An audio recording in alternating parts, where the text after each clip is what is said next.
अस्सलाम वालेकुम दा। वालेकुम सलाम। अदा तव्हां घणी उमिरि खां वठी मलाखड़ो जेको आहे मुक़ाबिलो करणु शुरू कयो आहे? साईं मुंहिंजी तक़रीबन 12 साल उमिरि आहे त मूं पहलवानी शुरू कई आहे ऐं हिन पहलवानी में मूं काफ़ी जॻह ते ऐं हर ज़िले में बलोचिस्तान में मूं मुक़ाबिला कया। मौलाए करम सां ही मूंखे फंड या ही जेको फ़न अलाही महिरबानी सां ही फ़न में हिन में मुंहिंजी कामयाबु सुठियुनि जॻह ते कराचीअ में मूं बलोचिस्तान में ऐं हिन सकरंड शहर में हिन जीअ जुंग में पर साल मूं हिते सोनी जंजीर खई।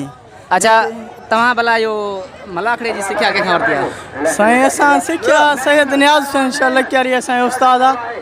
असां वालिद साहब पहलवान हो, 1 नंबर जो पहलवान बोस्की मला, पर हुनखे फालेज जो झटको थी वियो। हू हिन वक़्तु पहलवानी छॾियो, वरी बि असांखे इहो ई पहलवानी जो उन ई फ़न ॾेखारियो त इहा पहलवानी। अच्छा गवर्नमेंट तरफ़ां या सकाफ़त खाते तरफ़ां तव्हांखे कुझु मिलियो आहे?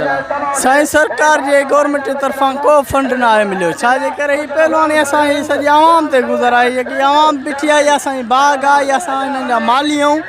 गवर्नमेंट जे तरफ़ां ॾिसो त कहिड़ियूं हुकूमती छी गुज़रियूं आयूं आहिनि, पर ॿी रांदियुनि खे अलाए छा मिली चुको आहे। असां नौजवान आहियूं, हिन लाइ तव्हां ॾिठो त हिन मैदान में असां धक खाधा आहिनि। ॿुधी बा असां ही पहलवानी आहे, मौला अली मुश्किल कुशा आहे। असां पहलवानी सिंधी सखावत खे विसारियूं नथा।